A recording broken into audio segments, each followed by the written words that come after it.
Chapter 4 of Wherein, Malachi's Message to the Men of Today, by Rev. G. Campbell Morgan. This recording is in the public domain. Recording by Marianne. Chapter 4 The Divine Attitude. The burden of the word of the Lord to Israel, by Malachi. I have loved you, saith the Lord. Chapter 1, verses 1 and 2. That is the all-comprehensive word which Malachi was sent to proclaim. The love of God. That is the burden.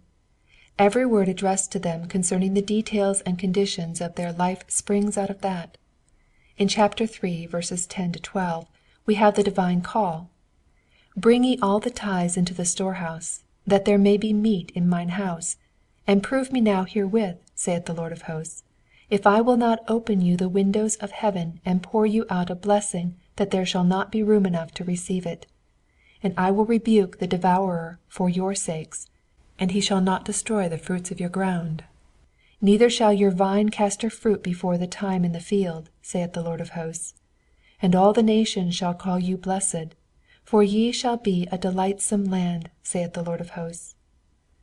In these two passages, the one declaring the burden of the prophet, and the other giving the direct appeal of Jehovah, we have the call of love to these people. We must bear in mind their condition, for it is a remarkable background to this study. They were perfectly satisfied men and women, and yet God, looking at them, charged them as he did with sacrilege, profanity, greed, and so forth. To the people in such condition, what has God to say? 1. I have loved you, saith the Lord. The word is infinitely stronger than appears upon the surface. I have loved you, and do love you. I have loved you, saith the Lord. This declaration was made in the time of their sin and neglect, in the day in which he had to make the complaint which was so severe and searching, and yet he says to them, I have loved you, saith the Lord. This is the burden of the word of the Lord to Israel by Malachi. He came to warn them that a day was coming, burning as an oven, wherein all stubble should be destroyed, because God loved them. Every message of coming judgment or blessing is a message of love, whether spoken in words that sound hard and harsh and severe, revealing them to their true condition, or in words of tenderness, comfort, and wooing pathos. If we consider God's claim to the honor and fear of these people, it is based upon love. Why does God want them to honor him? Why is he anxious that they should fear him? Simply to glorify himself? Nay, verily, but for their blessing and good. But, says someone, is it not a divine prerogative to seek for glory? Is not God, at all times, seeking his own glory? Most emphatically yes. But what do we mean when we speak of God seeking his own glory? How is God glorified? I sometimes think that we have an idea that our song and presence in heaven will add something to God. Never. You cannot add to God. No tinge of brightness can you put upon the beauty of his character. No greater fullness of love can you give. How then can I glorify him? God is glorified in the perfect realization on the part of his people of all the gracious purposes of his love for them. The daisy that lifts its head from the sod to salute the King of day glorifies God, but does it add luster to the divine? Assuredly not. It is all that God meant it to be, and God is glorified by the realization of his own purpose. So with us. God wants us to honor and fear him, because by doing so we shall realize his purpose. Why does he at times lift his rod upon his wayward and wandering children? Never willingly, but because it is an absolute necessity for creation of character. The severest words of God to man, and his severest treatment, manifest most perfectly his unvarying and unchanging love. Let your mind go back quickly over the history of God's people, Israel. Mr. Richard Le Gallienne has written a book, If I Were God. I have often read the history of the ancient people and felt, if I were God, they would have been blotted out. How conclusively that proves that neither Mr. Le Gallienne nor I know of what we talk when we propose such a hypothesis. And yet we can only argue of themes of the infinite wisdom and love by such daring leaps in the dark. Let us always confess that when we cannot understand his methods, that it is because we are finite and he is infinite. 40 years was I grieved with this generation. Read the history of the 40 years and see how he treated them. He fed them. He carried them through all the days. He bore with their murmurings and patiently waited for them. He took all their rebellion and suffered it in long-suffering patience. He protected them during the watches of the night, and waited for them at the doors of the morning, and carried them through all the years in which he was grieved with them. Let us never forget this burden of love. Is it not this attitude of God that makes their attitude to him so awful? And, moreover, is not the key word of Malachi the one that gives its character to the whole book, so that the prophecy of Malachi to us is not a dirge as it would be if we only read of their condition, but a shout of triumph because God says, I have loved you? That is the key word to the whole prophecy, and with the background of our previous consideration, how brightly and beautifully the divine love and tenderness shine out as we hear that word of the prophet. This is an eternal truth. Each word and deed and movement of God toward man is of infinite love. It is not always that men have understood this as clearly as did Malachi. Preachers sometimes forget it, but the truth stands that every God-called, ordained, inspired messenger of divine things may approach the people to which he speaks, saying, The burden of the word of the Lord to you. I have loved you, saith the Lord. 2. Let us now turn from the key word to the special call. He has made his complaint. He has heard their perpetual responses, coming in that awful monotone, Wherein? And now he says to them by the mouth of his servant, Bring ye all the tithes into the storehouse, that there may be meat in mine house. And prove me now herewith, saith the Lord of hosts, if I will not open you the windows of heaven, and pour you out a blessing that there shall not be room enough to receive it. And I will rebuke the devourer for your sakes, and he shall not destroy the fruits of your ground, neither shall your vine cast her fruit before the time in the field, saith the Lord of hosts. And all nations shall call you blessed, for ye shall be a delightsome land, saith the Lord of hosts. We have in these 3 verses 4 notes. 1. The call of God. Bring ye all the tithes into the storehouse. 2. The challenge of God. And prove me now herewith, saith the Lord of hosts. 3. The promise of God. I will open you the windows of heaven, and pour you out a blessing that there shall not be room enough to receive it. And I will rebuke the devourer for your sakes, and he shall not destroy the fruits of your ground, neither shall your vine cast her fruit before the time in the field. 4. The result. And all nations shall call you blessed, for ye shall be a delightsome land, saith the Lord of hosts. Remembering the condition of this people, rebellious and yet perfectly satisfied with their own position, let us ponder this message of God to them. 1. First there is the call, Bring all the tithes into the storehouse. There were necessarily 2 sides to the covenant existing between God and the nation. There were mutual obligations. His promises were made upon conditions. If they failed to fulfill these conditions, the covenant was broken. They had failed, and yet he in grace called them to a renewal by the way of return to obedience. Bring all the tithes into the storehouse. What is God really asking for? Does he want a 10th part of their wheat, of their flocks, of their possessions, simply for himself, to possess it? Assuredly not. He asks for the 10th part as a proof that they recognize his love toward them. The tithe is only valuable as a recognition of love, and the only force which is strong enough to provide the tithe is the consciousness of truth of that first word of Malachi, I have loved you, saith the Lord. If these people forget God loves, they will very soon forget to bring the tithe, and the only service that God seeks is the service of love that responds to his love. He asks for the whole tithe. It is an infinitely better word than all the tithes.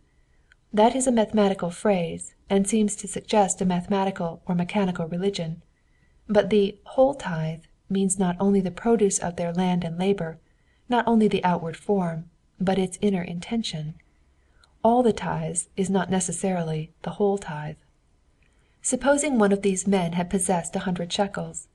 Has he not fulfilled the divine requirement when he has brought of these 100, 10 for God, for mathematically that is the tithe? No.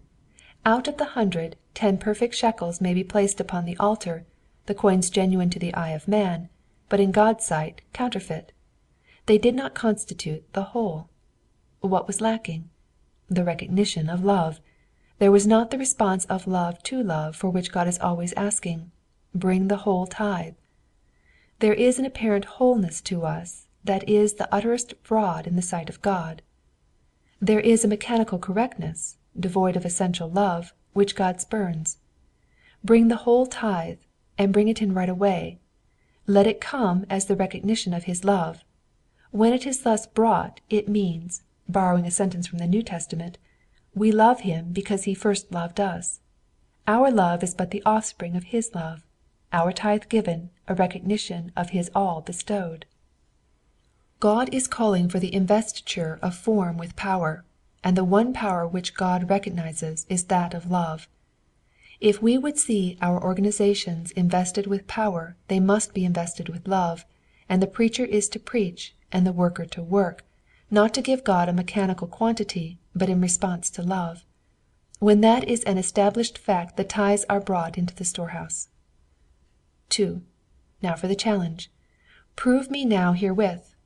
Get to know me by answering my love with your love, responding to the love that is ever upon you, even in your rebellion and sin, with love, and by that response be admitted into love and knowledge and understanding.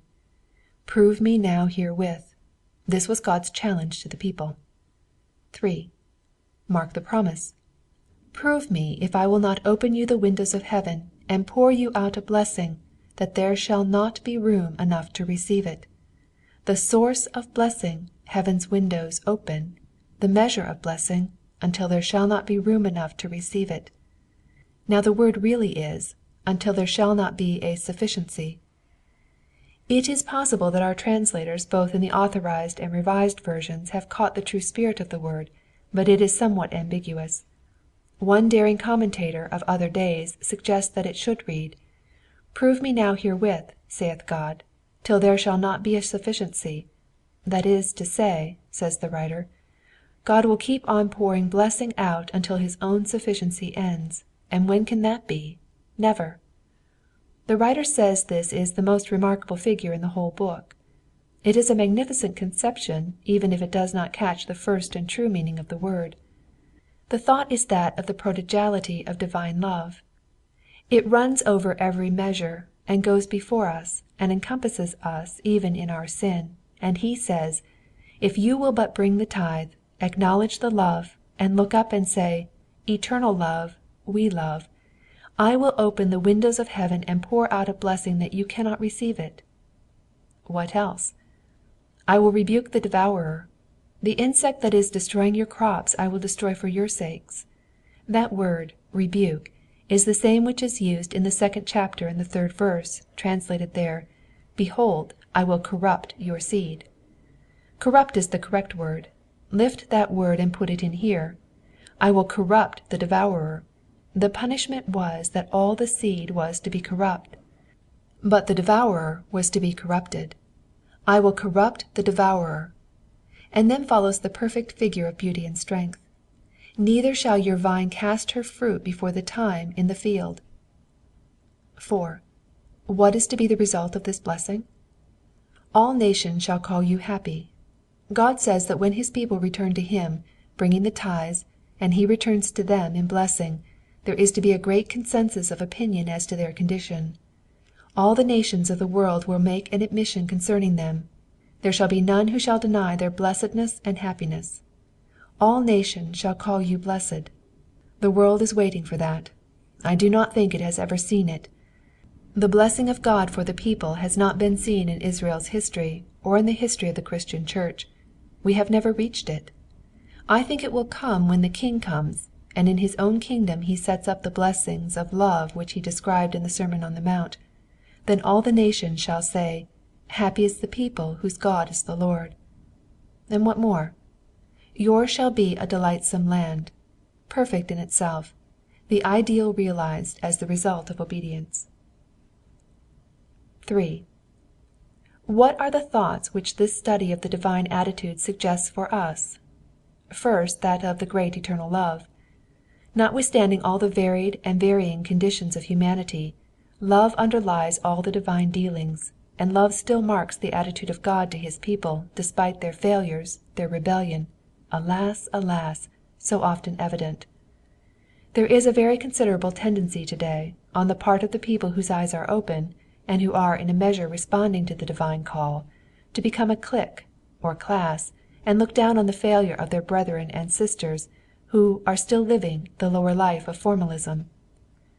Directly you find yourself looking down with lack of love upon your fellow Christians, rest assured that you are departing from that very blessing of which you have been so proud. God is saying to us, I have loved you. That is why he never gives you any rest about that particular habit, which appears so innocent, and yet which is the very crux of the controversy between you and himself. I have loved you, saith the Lord. It is the infinite proof of love when God does not let you rest. It is as dangerous to let your conscience assume a state of apathy as it would be to allow a sleepy man to slumber in the snows of the Sierras. Have you a controversy with God which has been going on for weeks, aye for months, or even years, until you are weary of it and in danger of growing rebellious because of his interference? Hold, man, I have loved you. If God had not loved you, he would have left you to your own devices and evil. Your evil habit, selfish indulgence, is your enemy, and while God brings you back to this point time after time, he is proving his love for your soul. I have loved you. We must live in the element of this divine love. The next lesson I gather is that of the relation which exists between tithe and blessing. Bring the tithe, and I will open the windows of heaven. How perpetually people in prayer meetings pray the promise and forget the conditions. We pray, open the windows of heaven and pour us out a blessing. And God replies, bring the tithes. It is as though God said to you, it is for you to open the windows. What? The windows of heaven? Yes, heaven's windows always swing upon love's hinges. There is a very radical and practical application to this phrase, which one is slow to make, and yet must be made.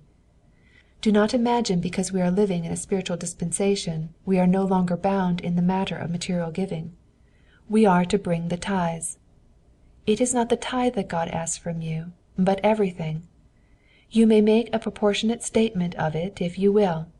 As the Christian dispensation is greater than the Jewish, so must my giving be greater than a tithe, and when you have worked out the first ratio you will begin to understand the second. When men come and say, here we are, our interests, ourselves, our business, everything, then the windows of heaven are never shut, never. I want you to see the subtle connection between the tithe and blessing. You know that little verse that people sing in conventions, my all is on the altar, I'm waiting for the fire. It is an absolute absurdity. Nobody ever waited for the fire when all was on the altar. Let a man sing, if he like, a part is on the altar, I'm waiting for the fire.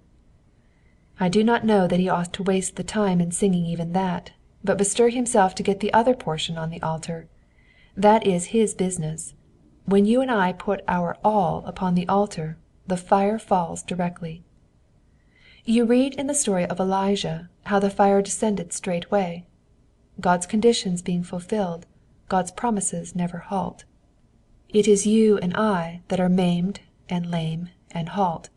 God does not halt. Bring the tithes, and the moment they come the windows open and the showers of blessing descend. That is a law which applies equally to the individual, to the nation, to the church, and to the world. We begin with ourselves. When my all is upon the altar, then the windows of heaven are open and the blessing descends. When the church brings the tithe into the storehouse, and acknowledging and honoring him, sweeps away all methods that so distract from the fulfillment of her mission and says, only for thy glory do I exist, then the blessing is given, man's tithes and God's windows.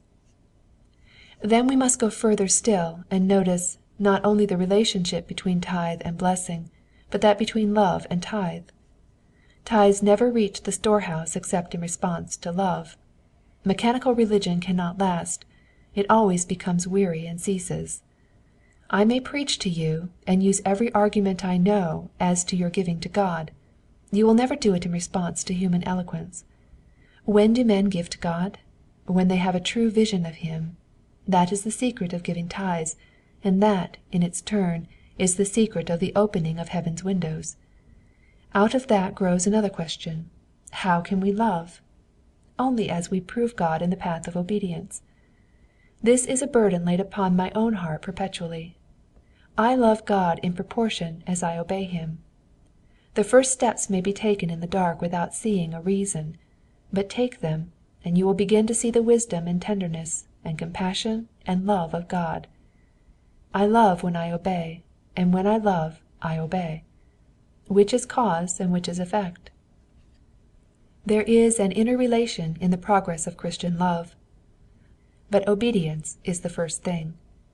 In the beginning, seek first the kingdom, and when the soul seeks the kingdom by obeying the King, the soul discovers the Father, and discovering the Father, obeys more readily, and obeying more readily, has a larger revelation which makes obedience easy and the horizon greater. We are changed from glory into glory, and at last we shall be like Him and obey perfectly. Such is the divine arrangement. A delightsome land in the mind of God is acknowledged happy by the nations. How is it that the world is so sick and tired of Christianity? How is it that men outside the church have come to look upon us with disdain? Is it not so? You business men, tell me, is there not a sort of pity in the heart of scores of worldly men for Christian men today? Why is this? It is the fault of the church, of the people themselves, not the creed. Give me, said John Wesley, 100 men who love God with all their hearts and fear nothing but sin, and I will move the world. People who saw and mocked them in the early days grew to love them and came to say, "These people have what we have not. We will go with them, for God is with them." Again and again God has raised up a despised and unknown people to render concrete the blessings of His kingdom and government, and where this has been done the world has said, "This is a delightsome land." And where the world has ceased to say that, it is because the people have wandered away from Him. Brethren, if the Church of Jesus Christ in this land returned to the kingdom tomorrow morning, and every one of its members returned to the kingship of Jesus Christ, the whole country would be impressed straightway, and within 1 12-month would say, "These are the people, this is the delightsome land, these the men and women of delights." Some one says to me, "What do you mean by returning to the kingdom? Everything divided, have all things in common?" I mean one thing when I say returning to the kingdom. Let them return to the love that suffereth long and is kind, that thinketh no evil, rejoiceth not in iniquity, but rejoiceth in the truth, beareth all things, believeth all things, hopeth all things. Love like that, and you will never say a bitter thing about an absent neighbor. You will never suffer an unkind thing to be said about some one afar off. That is the place to begin, and if the Church of Jesus Christ did but reveal His will in all its breadth and beauty of love, the nations would begin to say, "This is a delightsome land. Surely God is with this people. We will go with them also." This is God's call to the Church, with its sleeping, slumbering energies. Oh yes, one must put it like that, because if the Church, the great company of men and women in the world today, who name the name of Christ, were living in the kingdom, actuated by the love of God, responding to the forces of His Spirit, we could settle every question straightway. God is brooding over His sleeping people, His sleeping church, and saying, "I have loved you." "Bring ye all the tithes into the storehouses, that there may be meat in mine house, and prove me now herewith, saith the Lord of hosts, if I will not open you the windows of heaven, and pour you out a blessing, that there shall not be room enough to receive it. And I will rebuke the devourer for your sakes, and he shall not destroy the fruits of your ground. Neither shall your vine cast her fruit before the time in the field, saith the Lord of hosts. And all nations shall call you blessed, for ye shall be a delightsome land, saith the Lord of hosts. Prove me, says God. There is one question for us. Who hears the divine call? And hearing, who will respond? Chapter 5.